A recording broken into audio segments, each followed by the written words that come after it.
Et j'explique que pour la plupart du temps, on ne parle pas beaucoup sur la bande dessinée pour les enfants, pour les jeunes garçons et filles.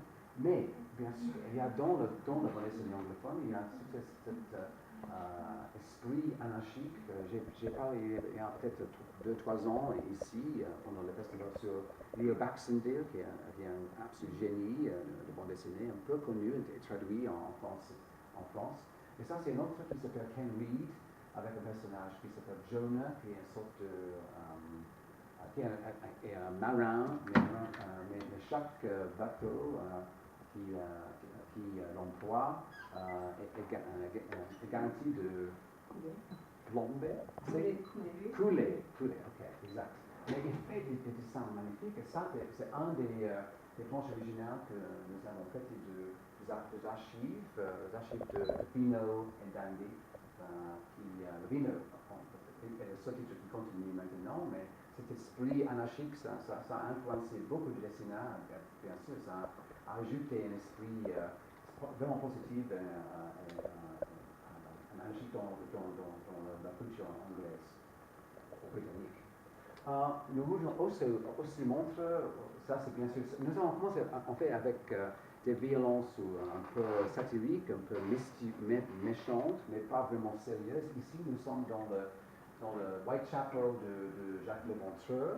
Et ça, c'est la couverture d'un revue hebdomadaire illustré de Chris News, c'est la nouveauté de meurtrier de crime à Londres.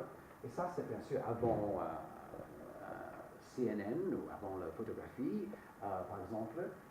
Et à ça, c'est pour beaucoup de gens, ceux qui habitent le quartier de Londres, de East End. Ça est devenu vraiment important pour comprendre l'enquête, pour trouver Jack the Ripper, aussi bien sûr tous les horreurs de ces meurtres. Et il y a eu vraiment des critiques pendant cette période, bien sûr, parce que les images de la couverture étaient vraiment choquantes, mais en même temps, une sorte de documentation aussi, c'est sensationnel, mais aussi reportage en même temps. Et ça a devenu, bien sûr, un référence vraiment important pour cette période, pour l'histoire de Jack the Ripper. Et c'est cité, par exemple, par Eddie Campbell, était un mot dans Tom Ham, nous avons fait ça aussi. Ça, c'est notre couverture. Et c'est une sorte de bande dessinée. C'est pas exactement séquentiel, c'est pas exactement case à case, mais ça, c'est un autre ancêtre de la bande dessinée moderne. Et aussi sur le sujet de violence et de scandale et controverse, nous avons bien sûr parlé des comics américaines qui étaient traduits, pas vraiment traduits, mais réimprimés dans un format noir et blanc, mais avec des versions de couleur. En fait, tu peux pas lire ça, mais c'est dit ça pas pour les enfants, un peu plus avertis en fait. Mais ça c'est pendant les années 50 où quand il y a eu beaucoup de plaintes contre la bande dessinée, et surtout ces impôts trash d'Amérique, il y a vraiment un anti-américanisme pendant cette période, parce que beaucoup de gens dans le Royaume-Uni se sont un peu menacés par cette grande vague de culture populaire américaine, pas seulement la bande dessinée. Et bien sûr, pour les enfants étaient bien sûr l'avenir, l'espoir après la Deuxième Guerre mondiale que nous pourrons avoir une nouvelle génération sans violence, sans toute cette horreur de la guerre. Et beaucoup d'organisations s'organisent contre cette bande dessinée et surtout contre les impôts américains et les rééditions en anglais. Et parmi les grandes critiques, bien sûr, il y a Frederick Wilson. Et son livre Seduction of the Innocent, très connu aux États-Unis, était traduit, édité par exemple, en version anglaise. Et il y a déjà des reviews vraiment positifs. I can't translate this very well. It says, it presents the whole filthy industry between two covers. A strenuous and horrifying book. And then it's the Sunday Times, and then the Times says, an earnest and humane book so obviously inspired by the highest motives, which is of course. La chose intéressante, peut-être que vous ne savez pas, c'est qu'il y a une relation récente que Wharton a fabriqué beaucoup de ses résultats comme scientifique à Harlem, à New York. Il a, en fait, c'est pas scientifique pas du tout. Et ça question maintenant de l'unité de ces écritures, ces études. Voilà. Et en même temps, en Angleterre, au Royaume-Uni, nous avons eu une autre alliance bizarre entre des organisations. Nous avons eu bien sûr des gens comme la Church of England et aussi bien sûr les professeurs, les enseignantes, par exemple, qui est contre ces comics. Mais en même temps, il y a aussi un peu discrètement, il y a le Parti communiste. Et ça, en fait, c'est eux qui ont lancé le Comics Campaign Council, qui a édité plusieurs tracts, petits documents pour avertir le public, pour créer un vrai mouvement contre ces choses américaines, les comic books. Ça a commencé surtout contre les comic books américaines, mais ils ont changé le nom pour critiquer les comics horreur, parce que ça c'est la chose qui est plus simple à rassembler tous les gens, toutes les institutions qui sont contre la bande dessinée, ces bandes dessinées, pour les comic books.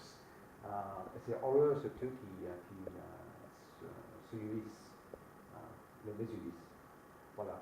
Et on fait le premier expo en Angleterre, jamais fait sur la bande dessinée.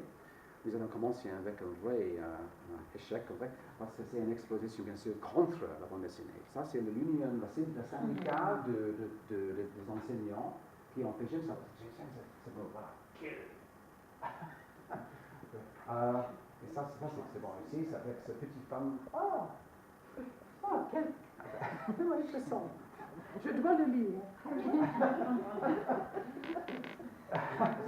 Et ça, c'est intéressant parce que ça est organisé par le syndicat. Ça existe toujours, bien sûr, le bâtiment. Et le bâtiment est très, très proche de British Library. C'est près de King's Cross, dans le même quartier. Et pendant cette période, c'est tout novembre 1954 que tous les opponents, tous ceux qui opposent la bande dessinée, ces comic books américaines, vraiment tout rassemblent ensemble pour créer une pression impossible à ignorer pour le gouvernement. À ce moment, c'est le gouvernement de Churchill. Et nous savons en fait que Winston Churchill s'intéresse un peu à ces questions. Il a demandé de voir des exemples de ces comic books. Et nous avons trouvé des records de quel titre Churchill a lu, mais mais en même temps, nous avons aussi découvert que son intérêt est un peu spécial, un peu spécifique, parce que Churchill pensait que parmi les éditeurs anglais qui rééditent ces horror comics était la maison écossaise dont j'ai déjà parlé, DC Thompson's, qui est à Dundee, en Écosse. Et Churchill a vraiment une sorte de vendetta contre DC Thompson's parce qu'il a été, je pense, le candidat pour Dundee. Et les journaux de DC Thompson's étaient vraiment contre Churchill. Et ils pensent, je vais avoir vengeance contre DC Thompson's. Mais en fait, quand il a découvert que DC Thompson's ne s'intéresse pas beaucoup à rééditer ces choses américaines, il a laissé son intérêt. Mais, comme je dis, avec cette expo, avec aussi une visite au House of Parliament par l'Archbishop of Canterbury, il a conduit une délégation. Il y a plusieurs pressions, tout en même temps, il y a les étudiants avec la législation. Voilà. Et ça, c'est le titre de législation qui est sorti en 1955. en même temps, juste avant, il y a eu l'édition anglaise de Seduction of Innocence. C'est tout ensemble, c'est devenu vraiment une panique morale. Et aussi, bien sûr, il n'y a pas quelqu'un qui essaie de défendre ces bandes dessinées. C'est toujours les petites maisons d'édition un peu bon marché et n'essaient pas de défendre. Et ainsi, comme je dis ici, comic books pour beaucoup de gens ça reste harmful, dangereuse, comme un média. Ok, je dois avancer un peu. But how did I start? 1 o'clock. Well, I've got too much to show you. Ok, we'll go, non, c'est un peu plus vite maintenant, excusez-moi. Non. Ah, mais je vous montre que pendant les années 70, ça c'est 76, cet hebdomadaire Action a vraiment fait un sorte de revival de horror comics.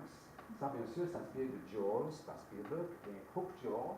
Il y a plus de sang et plus de dismemberment, démembrement, dans les 2 premières pages de Hookjaw que dans toutes les trilogies probablement de Jaws, les films. Hein. Parce que les hommes qui dirigent cette revue, ils savent que les jeunes enfants, surtout les garçons qui lisent cette hebdomadaire Action, ne peuvent pas regarder ce film. C'est avant DVD, avant vidéo, VCA, tout ça. Et veut lire les histoires de ces sujets. Ainsi, Jaws devient Hookjaw.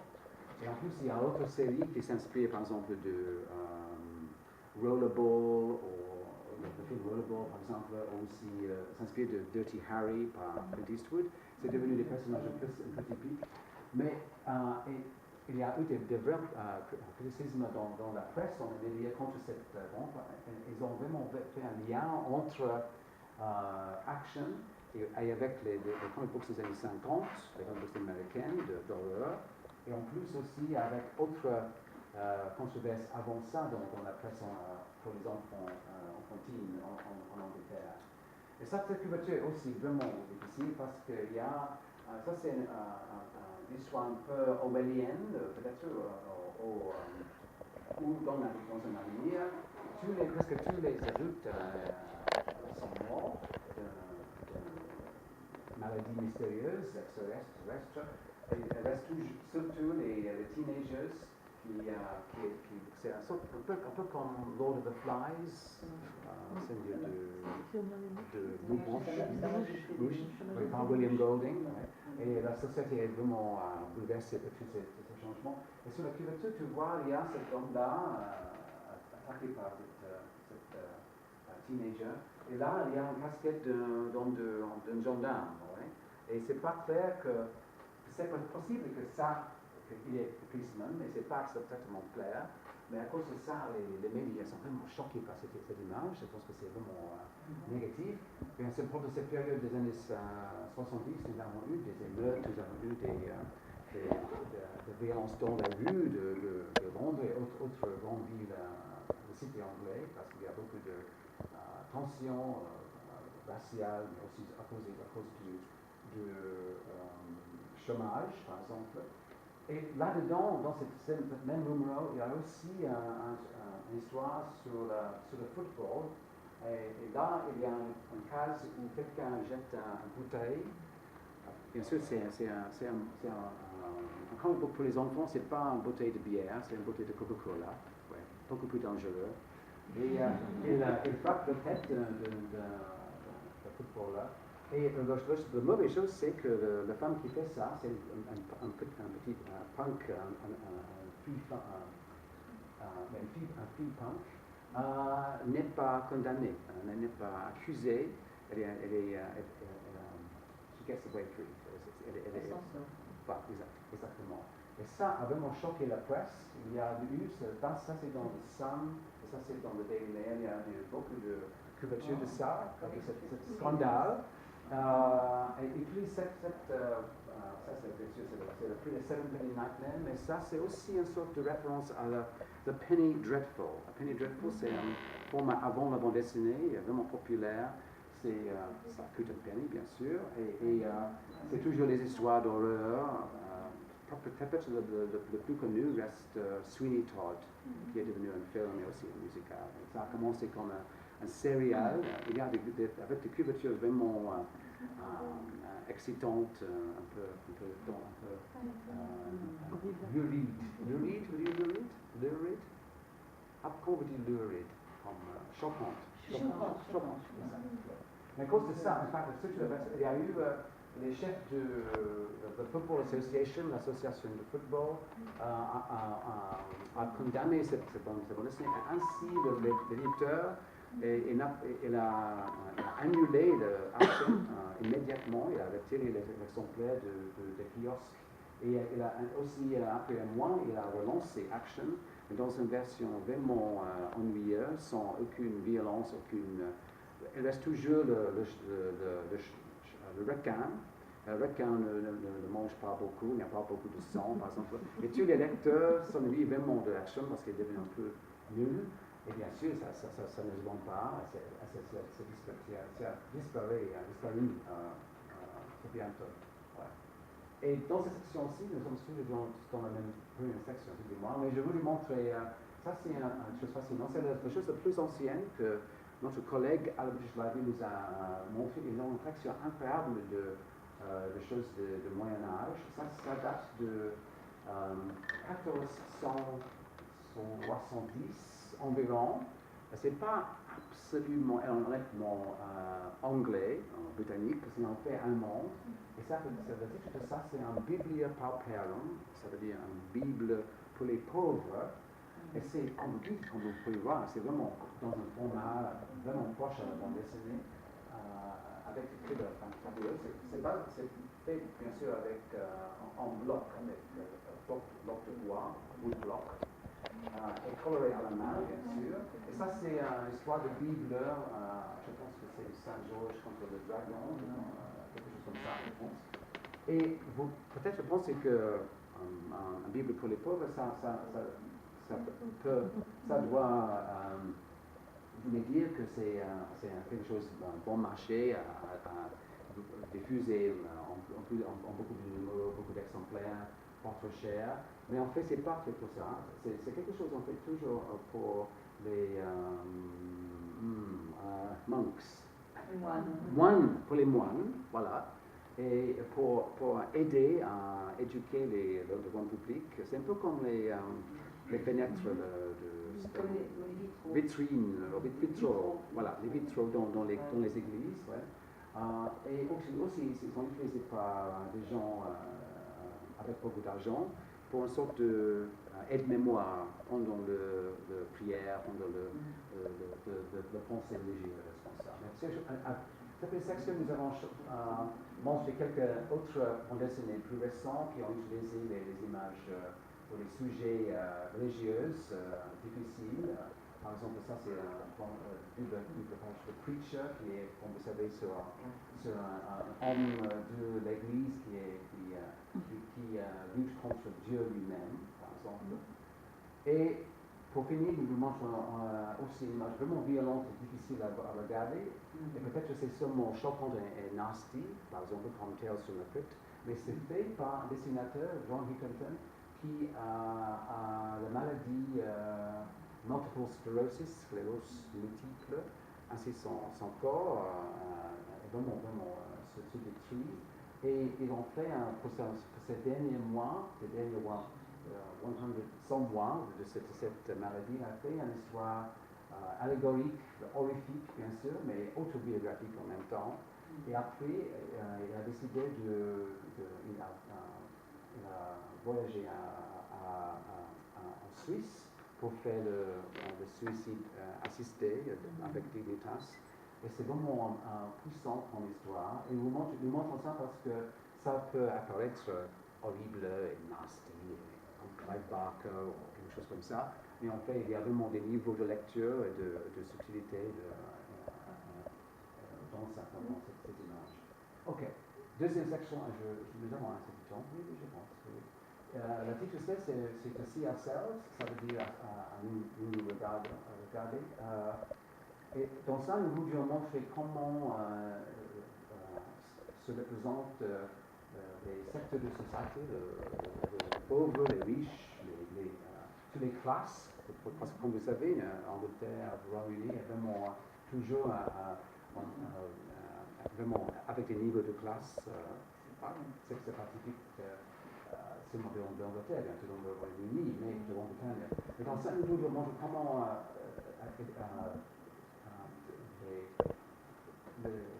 le peuple, nous-mêmes, sont représentés dans la bande dessinée. Et pour le personnage principal, un peu comme M. Punch dans Mischief in Mayhem, pour l'histoire, c'est Alice le Père.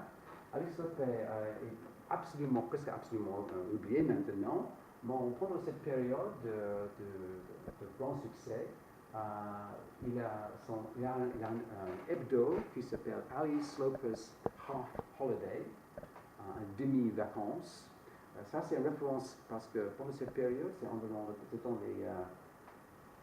les 1880, les années 80.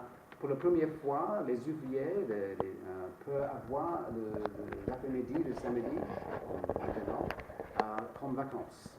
Oui, c'est la première fois. Avant, il doit travailler aussi toute la journée de samedi. Et avec les Half Holiday de cette revue, ce personnage est devenu vraiment populaire. En fait, le tirage le plus grand, nous avons trouvé, c'est vers demi-million, 500 000 exemplaires pour une semaine. Vraiment un grand succès. Je pense qu'il n'y a peut-être pas une autre revue de cartoon ou de comics mondial à ce moment qui vend plus que ça. Et il est devenu un personnage très connu. Et notre ami Roger Sabin, qui est professeur à Londres, dans sa maison, il a trouvé, acheté cette poupée qui pour ventriloquisme. C'est ventriloquist, c'est quoi? Ventriloquiste. Oui, exact. Et tu vois ici, ça c'est le professeur Nomis.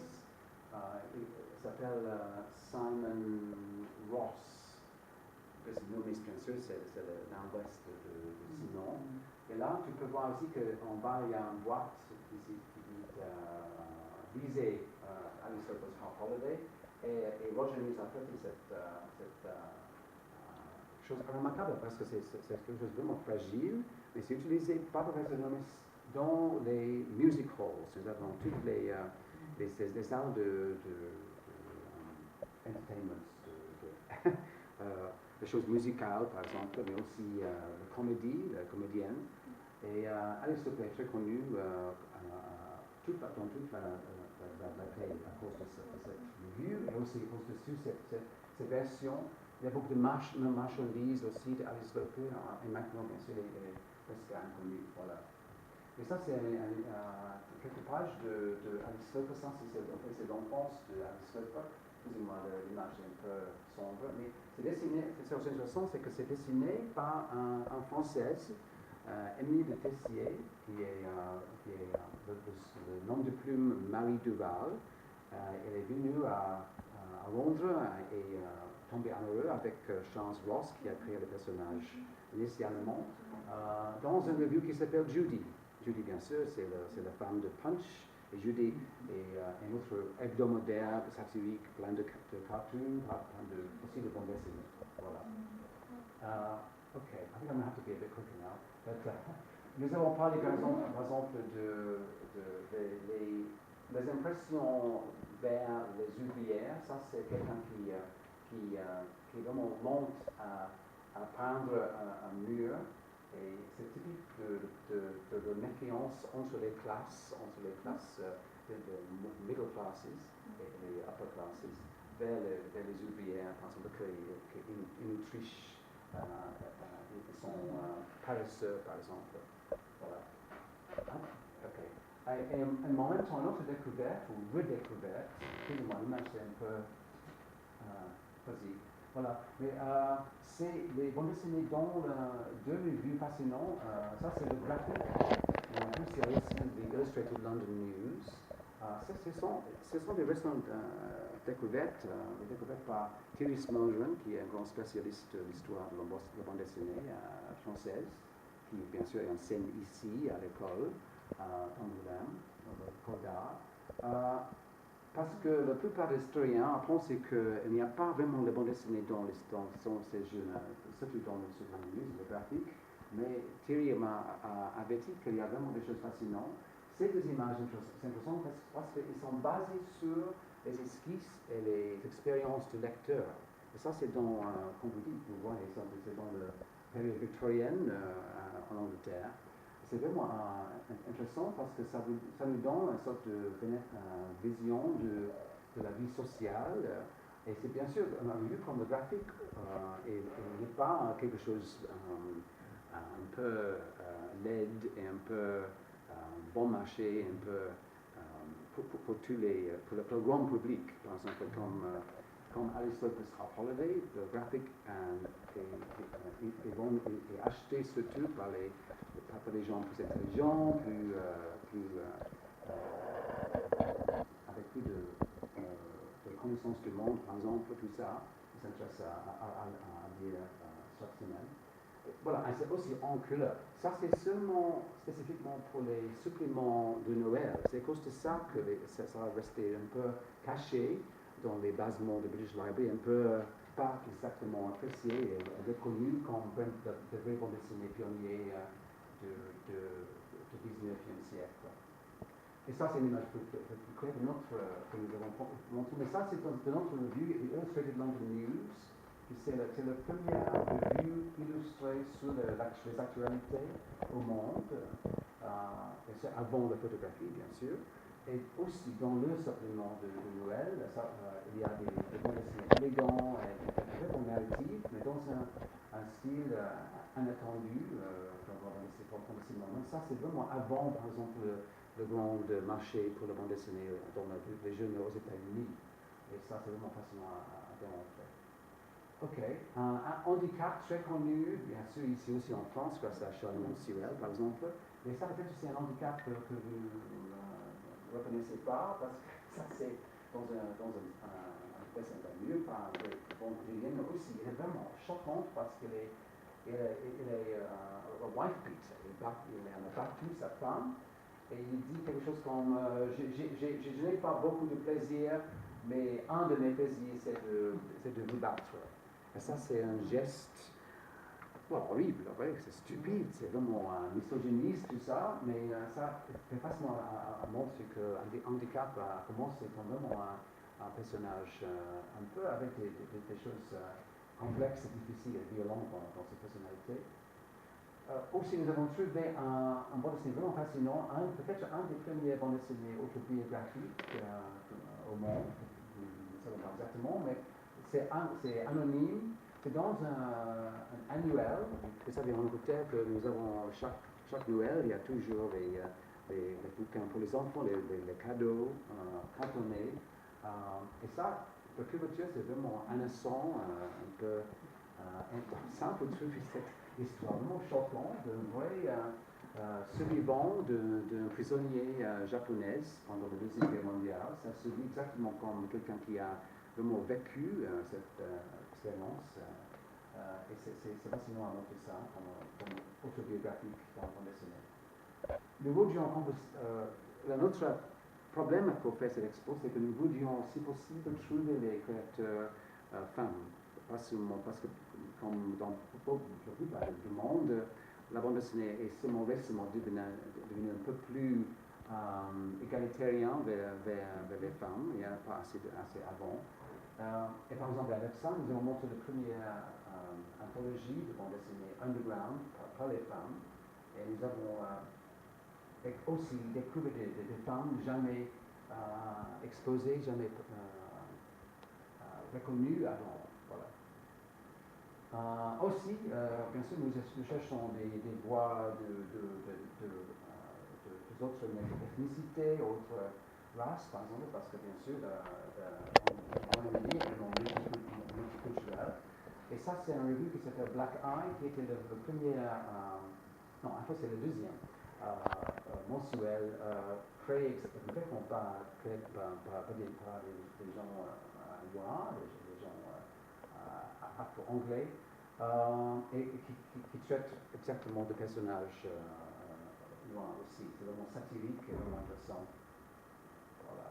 Et nous finissons avec quelques, pour to see ourselves, des choses actuellement, nous parlons par exemple de tendance maintenant de graphic medicine, peut-être que vous n'avez entendu parler de ça, c'est une tendance maintenant que beaucoup de gens font des histoires autobiographiques, peut-être aussi ils ont souffert de maladie. En ce cas, c'est une jeune femme, Katie Green, qui a eu l'anorexie. Et aussi, sinon ça, c'est fait par les familles ou les frères. Par exemple, en français, vous avez David Bay à l'Ascension de Haute-Mar, par exemple, sur l'épilepsie, par exemple. Et aussi, nous avons fait cette jeune fille qui fait qui commence une carrière comme auteur. Je me souviens le nom, Katrina Newman, je pense. Et elle fait un reportage sur les cauchemars actuels pour les jeunes personnes, pas exactement jeunes, quelquefois dans les années 30 ou même 40, qui ne peuvent pas acheter leur propre maison et doivent rester toujours locataires. Voilà, locataires. Et les cauchemars avec le colocataire qui est devenu. C'est une histoire fascinante. Et en plus, il y a cette cette femme, Jeannette Paris, qui travaille sur un projet sur l'Internet, parce que, comme j'ai expliqué, nous parlons de choses anciennes, mais aussi de l'actuel. Elle fait un projet, un reportage, elle fait des entretiens avec les locaux de son quartier londonien. Elle fait des petites histoires sur, par exemple, ça c'est sur un homme qui a eu un accident, par exemple. Mais c'est un peu naïf, mais c'est intéressant que ça devient une tendance sur l'Internet pour avoir des petites vignettes de la vie actuelle.